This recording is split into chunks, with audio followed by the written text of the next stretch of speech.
What's good, YouTube? It's Rico here, and I've got a deck profile for an updated 60-card Dragon Link deck. This one has Red Eyes Dark Dragoon, and it also has another engine I was messing around with, which is the Odd Eyes Revolution Dragon package. I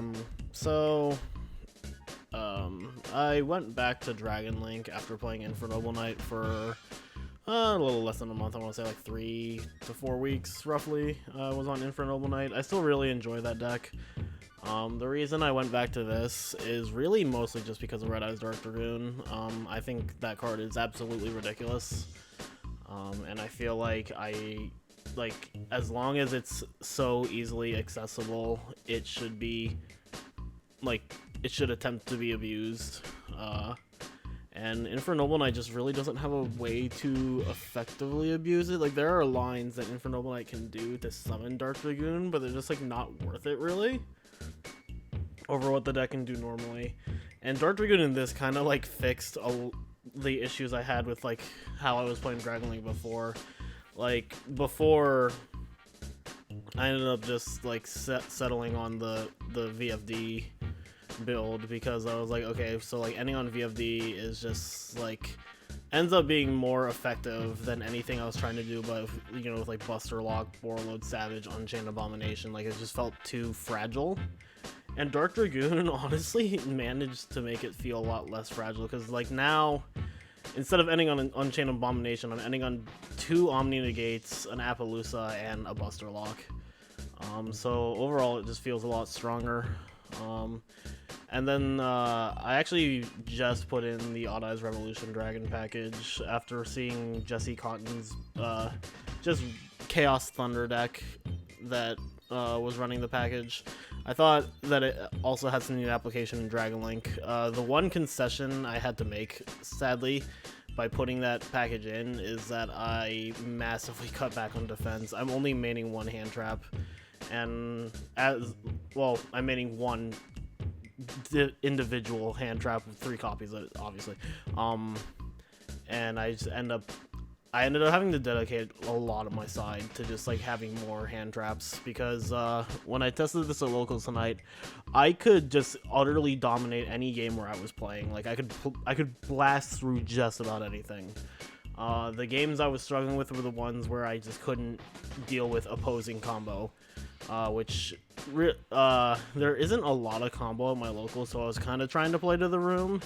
But there are a couple of Infernoble players, there's a couple of Dinosaur players, there's a couple of Adamancipator players, so I can't just completely write off combo, and I don't want to entirely throw to them. So I feel just having you have to have the 12 to 13 or 12 to 15 hand traps somewhere in the main or side, and I just decided to put most of them in the side. The cards I gave up in place of them were the Pankratops and Red Reboot, which are really good cards, but they're both limited, so I'd rather just focus on cards that I'm more likely to see. And then just stuff like Dark Ruler and Amor and Forbidden Droplets, which are really good, but they're mostly also there for combo, which the hand traps cover.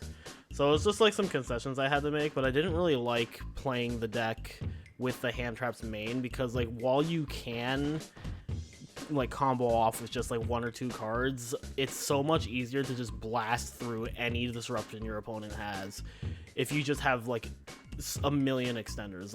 It's crazy that this deck is a 60-card deck, and I can't fit everything I want to, because it just it flows so well, and there's so many engines you can use.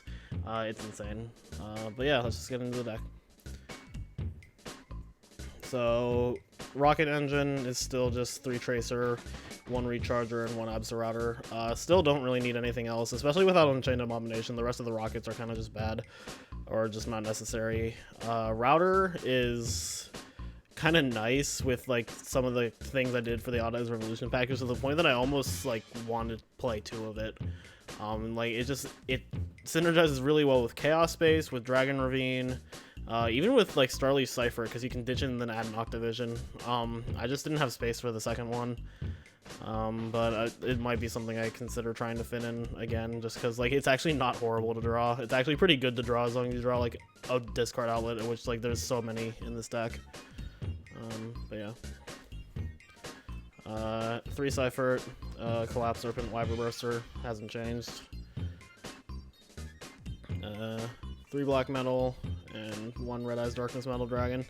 I was messing around with like more Red Eyes cards, so like Red Eyes Wyvern and Red Eyes Spirit, and the idea was that like it'd give me more of a backup plan if my board gets broken, but they're so superfluous and win more that honestly I just haven't needed them, and they just like contributed to bricks. Like the biggest downside of the Red Eyes Dark Dragoon package is that it adds 3 bricks to the deck.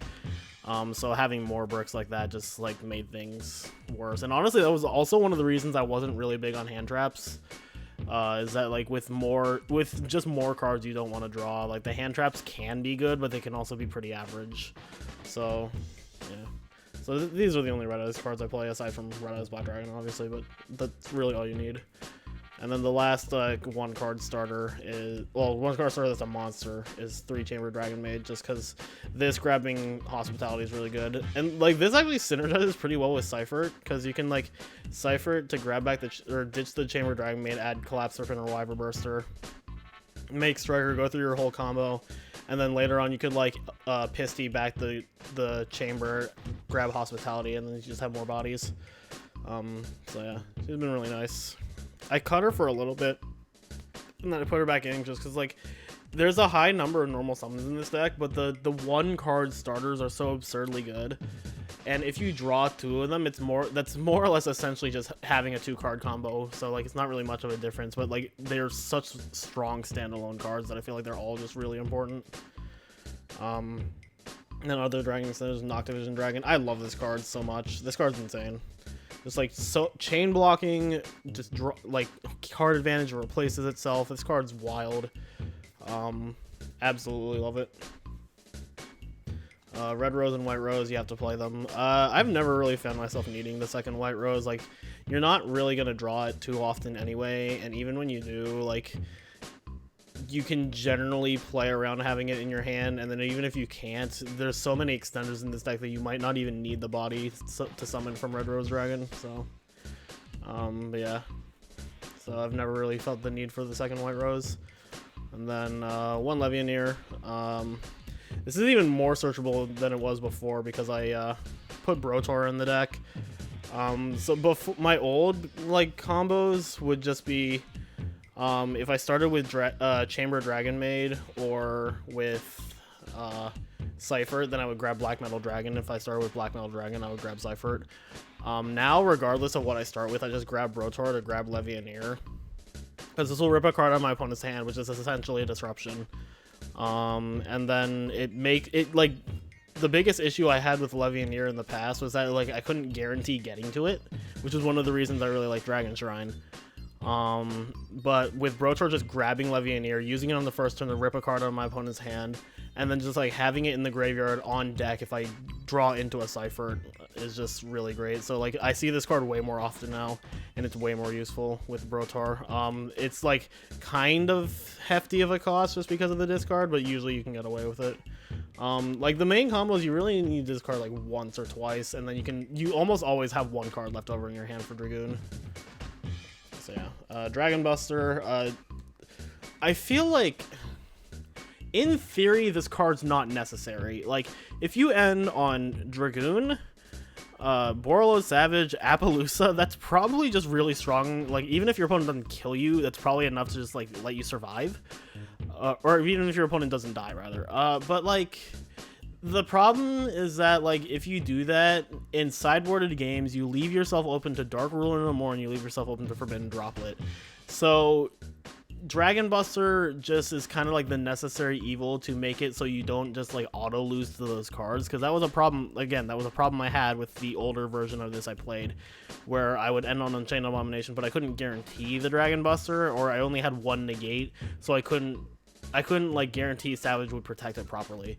So now having 2 negates and a Buster Lock is just like so insanely good that like I just feel like it's too important to not play this card. Like, it's too important not to play, is what I mean. Dragoonity Phalanx. So I do play the Dragoonity Divine Lance. That card's wild. Like, I'm not playing Herald of the Arclight or Martial Metal Marcher, but just being able to get to Fiber without burning Rocket Tracer is amazing. And there's so many ways to get to Rocket Tracer in this deck with Boot Sector Launch that, like, even without using Romulus to grab Ravine, that, like, so often I just grab the Divine Lance instead, because this is, like, it's so much better of a momentum play, because, like, even if they do stop this, you still have Rocket Tracer to go off. Like, at worst, if they, like, stop the Fiber, you can Tracer and, like, summon Recharger and make Verde Anaconda and make Dragoon in a worst case scenario. So yeah, I've really been liking Dragoon Newfound. It's like, it sucks to draw, but, like, the trade-off is so high that it's absolutely worth it. And then the Pendulum package, or the Odd Eyes Revolution package, I guess. 3 Odd Eyes Revolution Dragon, and the search targets for him are 1 Chaos Emperor and 1 Dark Worm. Dark Worm's the better one for this deck specifically. I know the Chaos Thunder deck would rather grab Chaos Emperor. But Dark Worm is really good for this because, like, so many of the cards in this deck, like, discard. You know, like, you got Dragon Ravine, you got, like, Chaos Space, you got 1-for-1. So just being able to search out Dark Worm and just, like, hedge around hand traps like that, where, like, okay, so if I Dragon Ravine and they stop it, I can revive the Dark Worm and I can go off if I have another dragon. If I Chaos Space and they try to negate that, I can Dark Worm. If they don't, then Wyvern Burster just banishes the Dark Worm because I probably don't need it at that point. Or if I just have another dragon, I can just summon the Dark Worm, summon the dragon, then have the Wyvern Burster ready. It's so crazy. And then Chaos Emperor, like, he doesn't come up too often. Like, he doesn't come up enough for me to feel like I need to play 2 of them. But he does have, like, fringe usefulness, like just being able to, like, summon a body on board, or you know, just, like, get something back from the extra deck, or just, like he doesn't do anything particularly powerful, but he does, I feel like, come up frequently. And there's, like, really no better Dragon Pendulums to search anyway besides Dark Worm, so, like, these are just the 2 best targets. And I was actually testing out a rank 8 just so I could, like, use him and Levianeer to, like, make, like, Hope Harbinger or something. And, like, you can do it, but it's so overkill at that point, and it gives up a spot in the extra deck, and the extra deck is already insanely tight, so I ended up just not doing that. But yeah, so I do really like this engine. I don't feel it's entirely necessary, so, like, if you didn't want to do this and if you wanted to main hand traps, then I would say, like, cut these 5 cards and then 3 other cards in the spell section that I'll establish when I get there, and then you can probably fit in more hand traps. But yeah, the only hand trap I'm maining is Gamma because it is the best one. This hand trap's insane, like, by far the best hand trap in the game, in my opinion. So yeah. But yeah, if I were to main other hand traps, it would probably be 3 Impermanence, 3 Valor, 2 Ash. I would side the 3rd one, and then I would probably side Nibiru. Yeah. And then the last 2 monsters are Dark Magician and Red Eyes Black Dragon for Red Eyes Dark Dragoon. Alright, so for spells, we got 3 Chaos Space. This card's so good. Oh, webcam got pushed down. Give me a sec.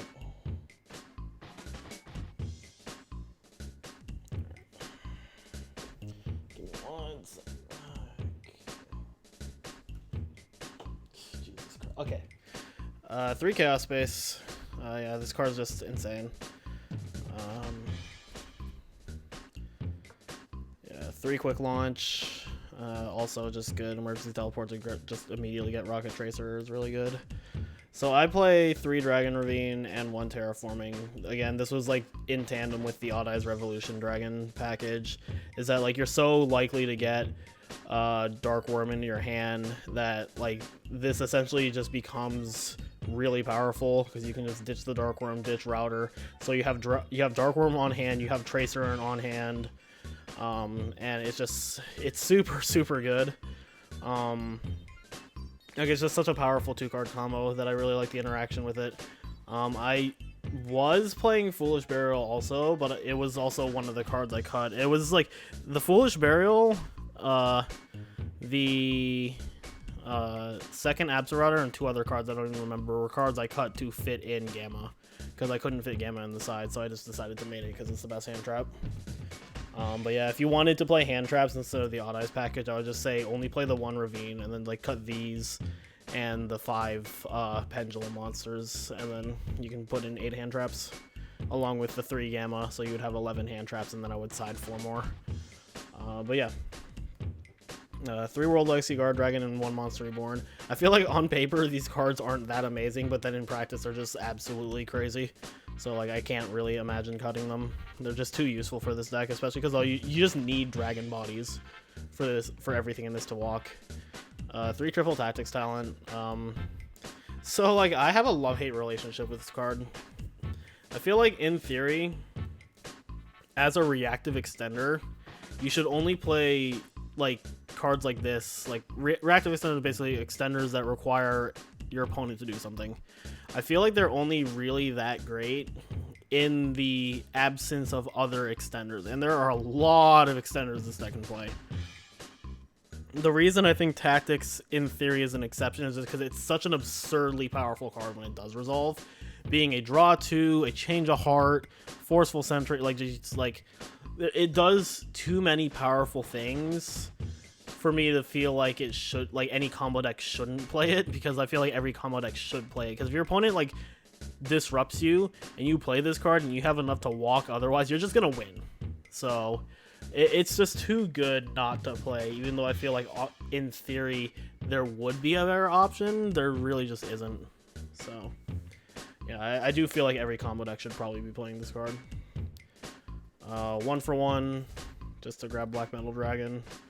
And then the 5 cards that you would rather search than draw, which are Black Garden, Boot Sector Launch, Dragon Maid Hospitality, Dragoon Divine Lance, and Red Eyes Fusion. This is like the one card in the deck that is absolutely horrible to draw. Like everything else you can kind of like play around. Drawing Red Eyes Fusion is just awful. But yeah. So yeah, that's the main deck. It's 60 cards, as Dragon Link should be. It's a deck that really just doesn't lose any consistency by maxing out, and like it's just like it's telling that if there was no maximum hand or deck size, or if there was like a higher maximum deck size, I could probably fill it out. Like if the maximum deck size was like 70 or 80, I could probably fill that out with either more extenders or just defense. It's crazy just how well these cards synergize with each other. Alright, so extra deck, 2 Striker Dragon. The second one either comes up as a backup plan for if you get disrupted, or it's just a follow-up play where you can Striker Dragon, pop itself, add Recharger to your hand. Recharger's requirements are met, so it discards itself. You revive something like Red Eyes Darkness Metal Dragon or something, and then you just like go off. But yeah, so 2 Striker Dragon I definitely feel is necessary. LP and Pisty. I feel like LP's on the hot track to be banned. I can't see them keeping this card legal for much longer. Like I feel like by year's end this card's gonna be gone. Link Cross, same with this card. That card should absolutely not exist. Halqifibrax. I feel like I'm like 50-50 on whether or not I see Halqifibrax going. I feel like it could get banned just because it is a really absurd card, but also it's survived in the OCGs for so long that I could also see them just like continuing to ban around it. Because like it brings some interesting dynamics to the game, but it is ultimately just not a fair card. Like I felt the same way about Summon Sorcerer, so I was like, there's some really cool things you can do with Summon Sorcerer. So ultimately that card had no place in a competitive setting. So yeah. But yeah, so like I can see this card either sticking around for a bit or getting banned, but it definitely, in theory, should probably be banned. Delindrous. So this is still like to get like guard dragons off of the board, so you like unlock yourself from dragons. I use this, and I use this instead of Protector Well because it can revive itself, which is sometimes just like you just need it as the extra body to just go full tilt into the full board. And then even if you don't, as a follow-up play, when you do like the striker thing, like striker with rocket recharger, you can revive the Delindrous that way, so it helps you link climb and such. And I haven't really found myself needing Protector Whelp. Romulus, Dragos Tapelia, Union Carrier for Dragon Buster, Appaloosa, and then the last link is Boral Sword. So I've been between this and Access Code Talker, and then I was also like, this is what I cut to put in Hope Harbinger when I was trying it, but again, like the rank 8 is just completely unnecessary. I feel like Boral Sword and Access Code Talker really just boils down to like what you want your niche extra deck spot to fill, because like you don't really need either of them. But they're both good for making aggressive pushes. Access Code can just like just blow up more cards on the board, which I think was more important when Dark Dragoon didn't exist, and now that Dark Dragoon exists, I feel like it's less of a necessity. But I could still see that being useful. Boral Sword, just being able to just more easily push for game in this deck, especially because this deck doesn't play any Link 3s. Sometimes you like, especially if you're dealing with something that like just can't easily be destroyed or targeted or whatever. Just Boral Sword being just to plow through it for damage can also be a factor. And Boral Sword being a dragon means that if you have like guard dragons on board and your best way to get them off is to climb into a Link 4, then you can just climb into Boral Sword that way. In terms of like, neither of them is like harder than the other to summon in this deck, again, because there's no Link 2s. Or there's no Link 3s, so Boral Sword and Access Code are essentially the same difficulty to summon. It really just comes down to which one you're looking to play, or what specifically you're trying to fill. So I can see this being Boral Sword or Access Code. I've been playing Access Code mostly, but I want to see how Boral Sword pans out. Neither of them come up a lot, so it does, ultimately I don't think it's a huge deal which one you play. Savage, Garden Rose Maiden, and then Red Eyes Dark Dragoon. This card's crazy. So, and that's the extra deck. So side deck, like I said, I side 9 hand traps. I side Veiler, Nibiru, and Impermanence. Like, these are the only other 2 hand traps besides Gamma that I feel are really good in like several situations. Veiler is kind of just like okay, but it's just like a slightly worse Impermanence. And like I don't really think Ash is that great right now. So these are ultimately just like, if it was like a 40 card deck, I'd probably just play these and the Gammas. But since it's 60, I feel like you need these also. So yeah, and it's again, like if I was not playing the Revolution Dragon package, these would be in the main, or at the very least, like these would be in the main. I'd probably also be playing Ash, and then these would be in the side, because Nibiru is a bit more specific than others. But it's just like Nibiru paired with any of the other hand traps is usually just like brutal. So yeah. Yeah, and then just Lightning Storm and Evenly Match just for Dogmatica and just generic back row decks and such. But yeah, if I was maining the Imperms and the Veilers, then I would put in Forbidden Droplets, Pankratops, Red Reboot, and the third Ash, because I would only be maining 2 of them. But yeah. So yeah, that's the deck. Overall, it's been working well. I'm sure I can improve more. I have no idea how the balance is going to affect this or really any other deck in the game. We'll just have to see. But yeah, this deck's really absurd. I think it's actually kind of ridiculous, especially now with Red Eyes Dark Dragoon. Like, the number of games I steal just by, like, my opponent disrupting everything and then I just blow their board with Dragoon is just crazy. I really do think that card helped this deck a lot. But yeah, thanks for watching, guys, and I'll see you next time.